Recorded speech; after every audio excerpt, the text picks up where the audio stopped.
नमस्कार, स्वागत है आपका बीटीवी न्यूज में। आपके साथ मैं हूं सना और आइए खबरों की शुरुआत से पहले एक नजर डाल लेते हैं हेडलाइंस पर। केंद्रीय गृह मंत्री अमित शाह का अल्प प्रवास पर जबलपुर डुमना विमानतल हुआ आगमन। डुमना विमानतल पर सीएम शिवराज सहित भाजपा नेताओं ने केंद्रीय गृह मंत्री की अगवानी कर भव्य स्वागत किया। दमोह नाका में फ्लाईओवर निर्माण कार्य, सड़क चौड़ीकरण कार्य से प्रभावित गरीब परिवारों ने चुनाव का बहिष्कार करने की घोषणा की। लोगों में फ्लाईओवर निर्माण कार्य और सड़क चौड़ीकरण कार्य को लेकर नाराजगी।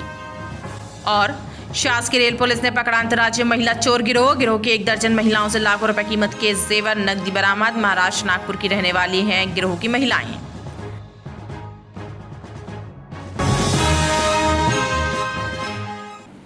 मध्य प्रदेश में आगामी कुछ माहों में विधानसभा चुनाव होने हैं। ऐसे में भाजपा के शीर्ष नेताओं ने प्रदेश में दस्तक देना शुरू कर दिया है। केंद्रीय गृह मंत्री अमित शाह मध्य प्रदेश के दौरे पर हैं। गृह मंत्री अमित शाह का मंगलवार को अल्प प्रवास पर डुमना विमानतल पर आगमन हुआ। विमानतल पर मुख्यमंत्री शिवराज सिंह चौहान, केंद्रीय मंत्री प्रहलाद पटेल, भाजपा प्रदेश अध्यक्ष वी डी शर्मा, राज्य मंत्री राहुल सिंह लोधी सहित भाजपा नेताओं और विधायकों ने गृह मंत्री का स्वागत किया। गृह मंत्री डुमना विमानतल से हेलीकॉप्टर के जरिए सीएम शिवराज और सांसद वी डी शर्मा के साथ मंडला जिले के लिए रवाना हो गए। मध्य प्रदेश में आगामी माहों में होने वाले विधानसभा चुनाव को लेकर भाजपा ने अपनी तैयारियां शुरू कर दी हैं। पार्टी के शीर्ष नेताओं का प्रदेश दौरा शुरू हो गया है। मंगलवार को केंद्रीय गृह मंत्री अमित शाह प्रदेश के दौरे पर हैं। केंद्रीय गृह मंत्री अमित शाह का मंगलवार को विशेष वायुयान से डुमना विमानतल आगमन हुआ। विमानतल पर प्रदेश के मुख्यमंत्री शिवराज सिंह चौहान, केंद्रीय मंत्री प्रहलाद पटेल, राज्य मंत्री राहुल लोधी, सांसद और प्रदेश भाजपा अध्यक्ष वी डी शर्मा सहित भाजपा नेताओं और विधायकों ने केंद्रीय गृह मंत्री का भव्य स्वागत किया। पार्टी नेताओं और कार्यकर्ताओं से मुलाकात करने के बाद केंद्रीय गृह मंत्री अमित शाह मुख्यमंत्री शिवराज सिंह चौहान और सांसद वी डी शर्मा के साथ हेलीकॉप्टर से मंडला जिले के लिए रवाना हो गए। केंद्रीय गृह मंत्री मंडला जिले में जन आशीर्वाद यात्रा में शामिल होंगे।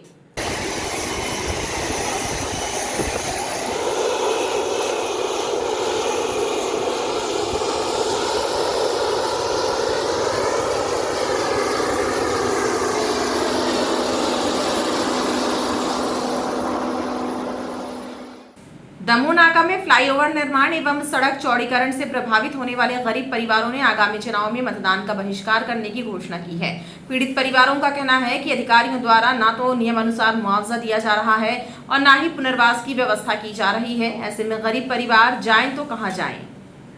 फ्लाईओवर एवं सड़क चौड़ीकरण निर्माण कार्य में प्रभावित हो रहे दमोह नाका निवासी गरीब परिवारों ने चुनाव में मतदान का बहिष्कार करने की घोषणा की है। नगर निगम और पीडब्ल्यूडी के खिलाफ प्रदर्शन कर रहे परिवारों ने बताया कि ना तो मुआवजा दिया जा रहा है और ना ही उनके पुनर्वास की कोई व्यवस्था की जा रही है, जिसके चलते कई परिवारों के सामने बेघर होने का संकट खड़ा हो गया है। पीड़ित परिवारों का कहना है कि फ्लाईओवर की चौड़ाई 17 मीटर की जगह 15 मीटर कर दी जाए तो उनकी दुकानें और आशियाने बच सकते हैं।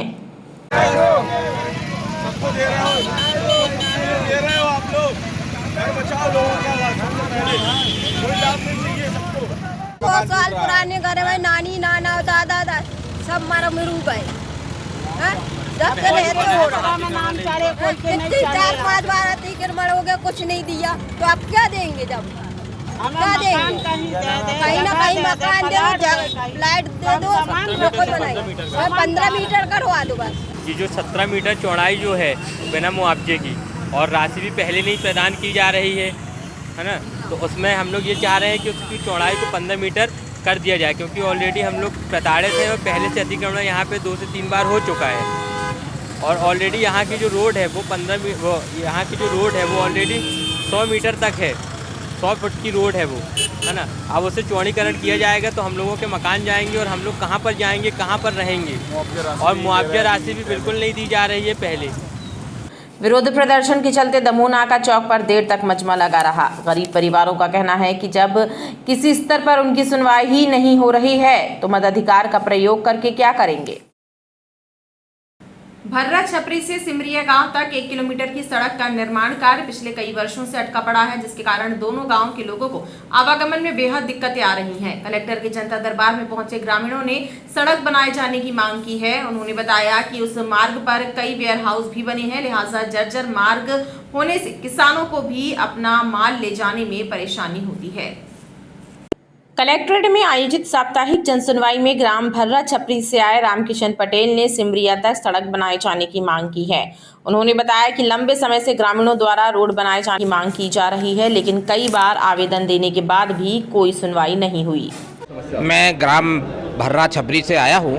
हमारी ये समस्या है कि आज़ादी के 76 वर्ष हो गए हैं, लेकिन 1 किलोमीटर का रास्ता भर्रा छपरी से सिमरिया तक नहीं बन पा रहा है, जिसके कारण करारी में वेयर हाउस का हब है। वहाँ हम लोगों को गेहूँ धान का प्रोक्योरमेंट के लिए ले जाना पड़ता है। उसके लिए हम लोगों को घूम के 15 किलोमीटर जाना पड़ता है। हम शासन से लगातार 2 वर्षों से मांग कर रहे हैं कि हमारा भर्रा छपरी से सिमरिया मार्ग जोड़ दिया जाए, ताकि हम लोगों को आने जाने में परेशानी दूर हो।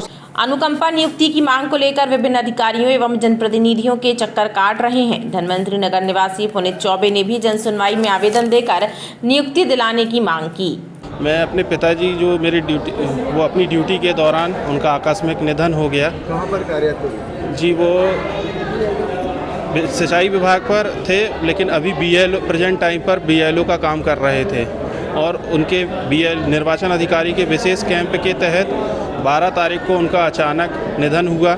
अब यहाँ हम कलेक्टर साहब के सामने अनुकंपा नियुक्ति के लिए आए थे, लेकिन अभी तक उनकी तरफ से ऐसा कोई संतुष्ट जवाब नहीं मिला है जी। 12/8/2023 को। क्या चाहते हैं आप? मैं सर से या सरकार से जो भी हो सके कि अनुकंपा नियुक्ति, परिवार के एक सदस्य को अनुकंपा नियुक्ति। घमापुर शमशान घाट के पास रहने वाले रमेश इंगले ने सुबह हाउसिंग बोर्ड फाइनेंस से 2,30,000 रुपए का लोन लेने और 2.5 लाख रुपए चुकाने के बाद भी रजिस्ट्री वापस नहीं दिए जाने संबंधी शिकायत दी। 2,30,000 लोन लिए सुबह हाउसिंग से, और लोन चुकता करने के बाद फिर हमने 2,50,000 रुपये उनको दे चुका है। इसके बाद भी हमारी रजिस्ट्री सुबह हाउसिंग वालों को, और इसके बाद भी हमारी रजिस्ट्री वापस नहीं कर रहे वो, और हमसे बोल रहे अभी 1 लाख रुपये 1,20,000 रुपये और आपसे चाहिए। और मकान की कुर्की कर रहे थे, तो मैंने रांझी तहसीलदार को उनका बारे में बताया, तो वो आए रहे स्वयं यहाँ पे, तो उनने नेट पे उनका देखा, जो भी देखा, तो बोलते ये फर्जी यानी कंपनी है, तो उनके ऊपर कार्रवाई की। फिर हमको उनने आवासन दिया, उनने बोले आप तुम्हारा कुछ नहीं होगा, आप शांति सो। क्या मांग करते हो आप? हम चाह रहे हैं हमारी रजिस्ट्री हमको वापस मिल जाए और हमारे आधार वगैरह सब क्लियर हो जाए। यानी कहाँ से आप आए? ये अपने घमापुर सरकारी कुआं मरघटाई रोड। गौर सिलवा से आई कैंसर पीड़ित नफीसा खान ने आर्थिक सहायता के लिए मदद की गुहार लगाई। लॉकडाउन के टाइम में अपने मम्मी पापा के पास आई थी। लॉकडाउन के पहले, लॉकडाउन नहीं लगा था जब, तो मेरे को कैंसर हुआ। फिर मेरे मम्मी पापा लोगों ने ट्रीटमेंट करवाया। मेरे को हस्बैंड की तरफ से थोड़ी बहुत ही मदद मिली, और लेकिन उन्होंने मेरा साथ नहीं दिया। और 9 हॉस्पिटल, पहली बार मेरा मेट्रो हॉस्पिटल में ऑपरेशन हुआ, जिसमें मेरे मम्मी पापा लोगों ने मदद की और किसी का सपोर्ट नहीं मिला। फिर दोबारा फिर मुझे कैंसर हुआ था, तो मेरे मम्मी पापा लोग ही ने करवाया मन्नूलाल हॉस्पिटल में। उन लोगों ने इतना बड़ा ऑपरेशन, 12 घंटे के मेरे 2 बार ऑपरेशन हुआ, तो जो यहाँ से लेके पैर पूरा इतना काट के और फिर यहाँ पे लगाया। सर मेरे मुँह पे, सर मेरे मम्मी पापा भी मुझे नहीं रख रहे, मुझे पैसे की ऐसी मदद की जाए कि मैं अपना आगे की ज़िंदगी अच्छे से गुजार पाऊँ। कलेक्ट्रेट की जनसुनवाई में 122 शिकायतें आईं। सड़क पर बिल्डिंग मटेरियल का स्टॉक रखने वालों के कारण आवागमन प्रभावित होता है, लेकिन जिम्मेदार विभाग और अधिकारी आंखें मूंदे बैठे रहते हैं। जनता को परेशानी झेलनी पड़ती है।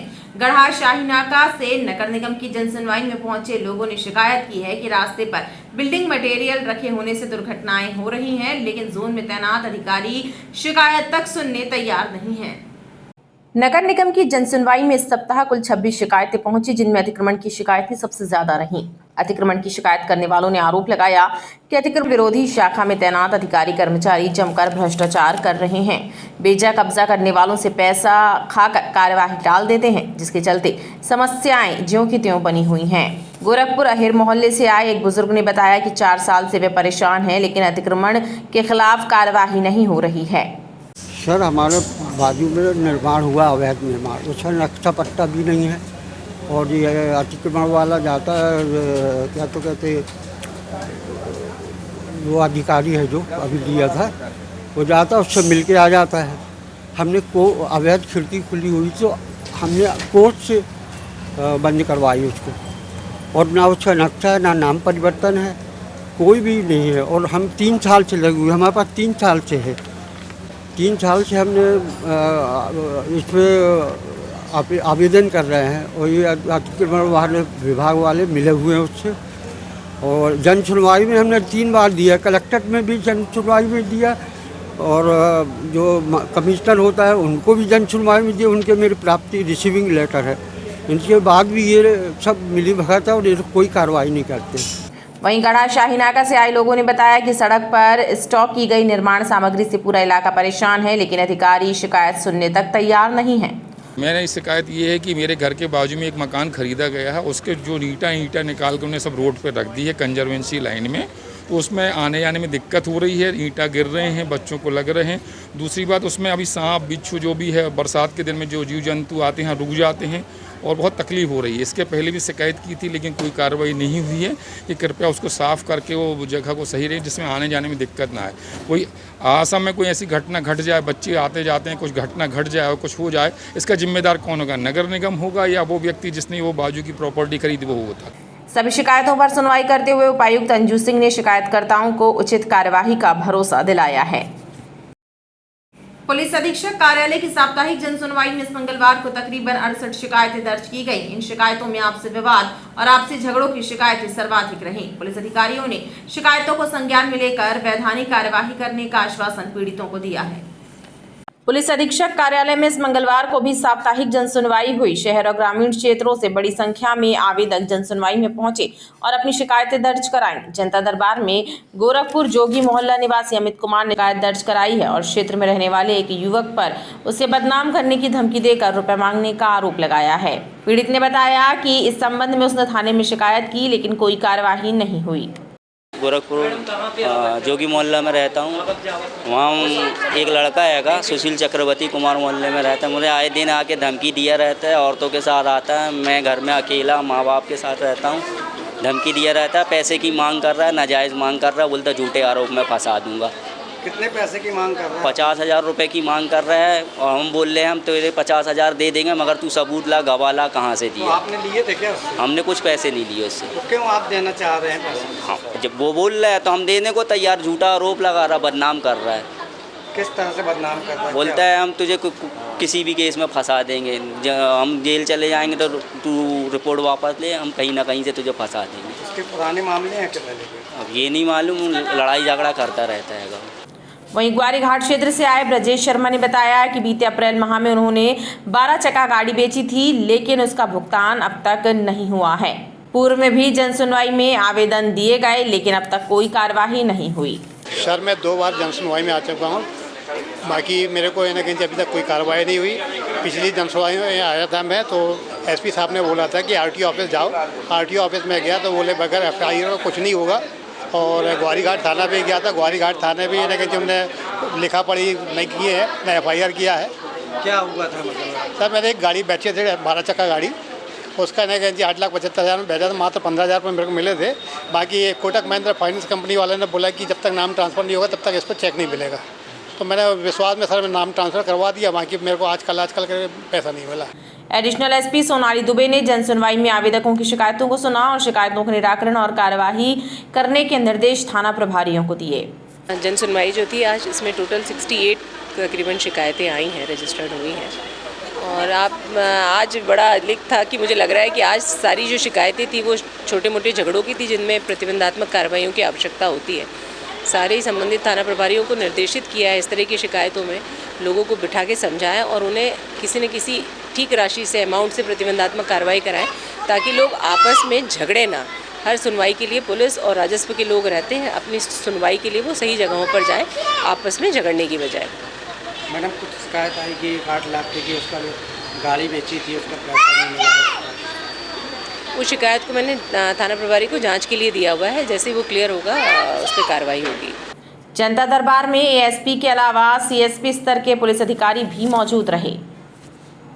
शासकीय रेल पुलिस ने अंतर्राज्यीय महिला चोर गिरोह का खुलासा करते हुए 1 दर्जन महिलाओं को गिरफ्तार किया है। इनके पास से लाखों रुपए कीमत के जेवरात, नकदी और मोबाइल बरामद किए गए हैं। रेलवे पुलिस की गिरफ्त में आई महिलाएं नागपुर महाराष्ट्र की रहने वाली हैं जो गिरोह के रूप में चोरी की वारदातों को अंजाम दे रही थीं। शासकीय रेल पुलिस ने एक अंतर्राज्यीय महिला चोर गिरोह का पर्दाफाश किया है। इस गिरोह में शामिल 1 दर्जन महिलाएं रेल पुलिस की गिरफ्त में आई हैं, जिनसे प्रारंभिक पूछताछ के बाद पुलिस ने 6 लाख रुपए कीमत के सोने चांदी के जेवरात, नकदी और मोबाइल बरामद किए हैं। गिरोह में शामिल महिलाएं मूलतः नागपुर, महाराष्ट्र की रहने वाली हैं। ये गिरोह स्टेशन और उसके आसपास डेरा बनाकर रखता था और चोरी की वारदात को अंजाम दे रहा था। जबलपुर रेल एसपी ने पत्रकार वार्ता में इस महिला चोर गिरोह का खुलासा करते हुए बताया कि बीते दिनों एक महिला यात्री जो गाडरवाड़ा और सुहागपुर के बीच ट्रेन में यात्रा कर रही थी, उसके पर्स से सोने चांदी के जेवर और नकदी चोरी हो गए थे। उसकी शिकायत के बाद गाडरवाड़ा जीआरपी पुलिस ने बनखेड़ी स्टेशन से महिला चोर गिरोह को पकड़ा और पूछताछ करने के बाद इनके डेरे की जानकारी ली, जहां इन्होंने जमीन के अंदर चोरी हुए जेवरात गड़ा कर रखे थे। इन जेवरातों की बरामदगी की गई। इनसे पूछताछ के बाद लगभग 10 से 15 चोरियों का खुलासा हुआ है। ये इसमें एक फरियादिया थी श्रीमती कंचन पाठक के विंध्याचल एक्सप्रेस में सफ़र कर रही थी और चूँकि अभी रक्षाबंधन का समय था, काफ़ी सारी भीड़ भाड़ थी ट्रेन में। चढ़ते समय इनको लगा कि इनका पर्स का चेन किसी ने खोला है और उसमें से इनके कुछ जेवर थे, जिसमें सोने का हार था 32 तोले का और एक 7 ग्राम की पंचाली थी और कुछ कैश रुपया भी था। तो इन्होंने तत्काल जो है पुलिस को इन्फॉर्म किया। तत्काल ही प्लेटफॉर्म पे पूछताछ में ये पता लगा कि कुछ महिलाएं भी जो हैं वो प्लेटफॉर्म पे उपस्थित थी, जो अचानक भगी हैं। तो तत्काल जो थाना प्रभारी गाडरवाड़ा हैं जीआरपी के श्री प्रकाश श्रीवास्तव जी, इन्होंने तत्काल ही अपनी टीम तैयार की और बनखेड़ी स्टेशन है 30 किलोमीटर लगभग गाडरवाड़ा से, वहाँ पर पहुँच के इन सभी 12 महिलाओं को राउंड अप किया गया। ये सभी महिलाएं भगवानपुरा नागपुर की रहने वाली हैं। इनके डेरे की तलाशी हुई तो इन्होंने जो मशरूका है वो ज़मीन में अंदर गाड़ रखा था। तो इनकी निशादेही से पूछताछ के बाद जो है खोद कर सारा मशरूका निकाला गया। जो फरियादियां हैं कंचन पाठक, उनका 100% मशरूका उसी दिन जब्त हो गया था। इनसे पुनः पूछताछ में और भी सोने चांदी के जेवरात मिले हैं और इसमें लगभग 10 से 15 चोरियां अलग अलग थाने की जो इन्होंने जीआरपी में की हैं वो भी हम लोगों ने रिकवर किया है। और इसमें तकरीबन अभी जो जब्ती की कार्रवाई हुई है उसमें लगभग 6 लाख का मशरूका है, जिसमें सोना है, चांदी है और कुछ कैश रुपए भी हैं। रेलवे पुलिस के मुताबिक इन महिलाओं के खंडवा और गाडरवाड़ा जीआरपी में वारंट भी है। रेल पुलिस की टीम जल्द ही महाराष्ट्र नागपुर जाकर इनके पते ठिकाने और गिरोह में शामिल अन्य सदस्यों का पता लगाएगी। कृषि उपज मंडी में अनाज व्यापारियों की हड़ताल का चोर फायदा उठा रहे हैं। बीती रात मंडी में स्थित अनाज की 2 दुकानों में चोरों ने शटर और ताले तोड़कर चोरी की वारदात को अंजाम दिया। इस घटना से व्यापारी दहशत में हैं। कृषि उपज मंडी में अनाज व्यापारियों की हड़ताल का फायदा चोर उठा रहे हैं। यहां दुकानों में चोरी की वारदातें घटित हो रही हैं। बीती रात चोरों ने अनाज मंडी की 2 दुकानों को निशाना बनाया। चोरों ने दुकानों के शटर और तालों को तोड़कर चोरी की वारदात को अंजाम दिया। सुबह दुकानदार जब मंडी पहुंचे तो उन्हें चोरी होने की घटना पता चली, जिसके बाद उन्होंने मंडी प्रशासन और पुलिस को जानकारी दी। जिन अनाज दुकानों में चोरी हुई, उन दुकानों के संचालकों का कहना है कि उनकी दुकानों में पूर्व में भी चोरी की घटनाएं हुई, लेकिन चोरों को पकड़ा नहीं जा सका। अब दोबारा चोरी की वारदात से व्यापारी दहशत में हैं। मेरी चावल की दुकान है कृषि उपज मंडी C78 जय श्री राम ट्रेडर्स के नाम से। कल रात को चावल का काम है होलसेल का। कल रात को आज सुबह दुकान मैंने खोलने के लिए आया तो ताले टूटे हुए थे और अंदर जाके देखा तो पूरा कैश वगैरह गले का पूरा आइटम गायब था। इससे पहले भी 17 मार्च में चोरी हो चुकी है। मंडी प्रशासन का कहना है कि यहाँ पे रात को गार्ड घूमते हैं, लेकिन आए दिन यहाँ पे चोरियाँ हो रही हैं। दिन दहाड़े चोरियाँ हो रही हैं। दिन दहाड़े भी माल गायब हो जाता है। वो इस और कृपया ध्यान दिया जाए।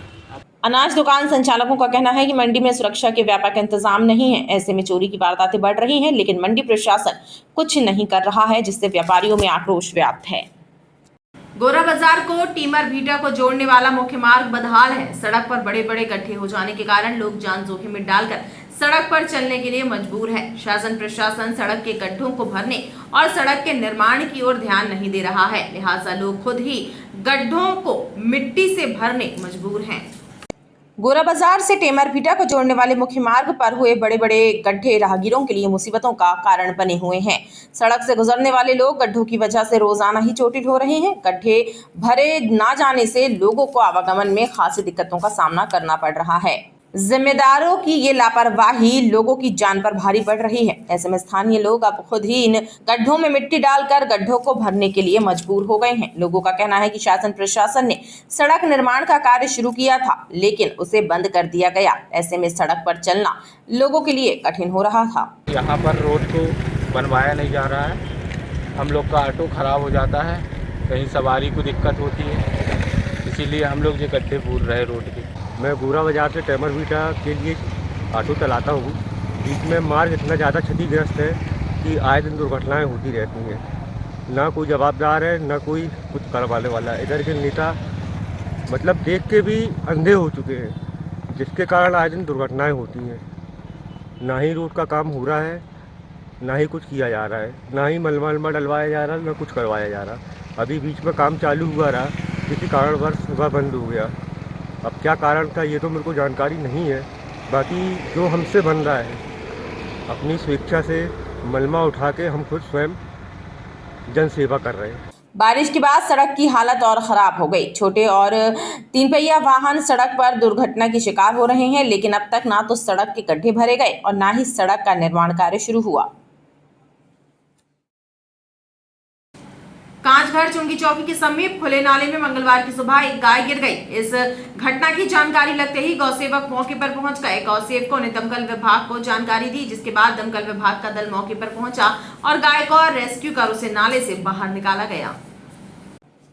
कांचघर चुंगी चौकी के पास एक खुले नाले में सुबह एक गाय गिर गई। इस घटना की जानकारी मिलने के बाद बड़ी संख्या में गौसेवक मौके पर पहुंचे और गौसेवकों ने दमकल विभाग के कर्मचारियों की मदद से गाय को रेस्क्यू करके नाले से बाहर निकाला। गौसेवकों ने बताया कि गाय की आंखों में बीमारी है, जिसके कारण उसे दिखाई देना बंद हो गया है। एक दिन पहले ही गाय का इलाज भी कराया गया था। आंखों से दिखाई ना देने के कारण गाय नाले में गिर गई।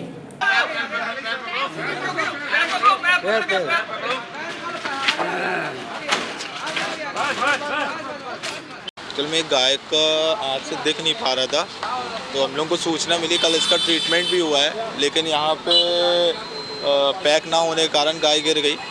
और भवानी संगठन निरंतर सेवा दे रहा है और साथ ही नगर निगम का भी अच्छा सहयोग मिल रहा है, जो तत्पर कार्य करते हैं लोग और काम करते रहते हैं। ये कांचघर चुंगी चौकी में अपना सूट के जस्ट बाजू में ये नाला है, तो ये बाजू में थी और वहाँ पे कल शाम को इसका ट्रीटमेंट हुआ है। अब ये ना दिखने के कारण एकदम से गिर गई।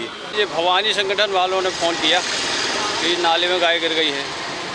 हालांकि वहाँ परेशानी थी, ऐसे ऊपर नाले होने नहीं चाहिए, लेकिन ऐसे कई हैं शहर में। फायर ब्रिगेड वालों को फ़ोन करते हैं और फिर वो सब आए और उन लोगों ने साकों उसको निकाला वहाँ नाले से।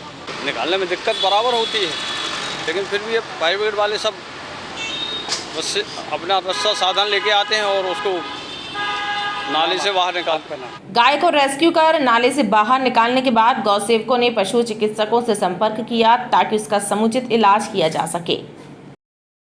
बिजली कंपनियां उपभोक्ताओं से प्रति यूनिट 10 पैसे विद्युत कर्मियों की पेंशन के नाम पर वसूल करती है, लेकिन पेंशन खातों में नहीं जमा की जा रही है। इस बात से नाराज विद्युत कर्मियों ने धरना देते हुए सरकार से जांच की मांग की है।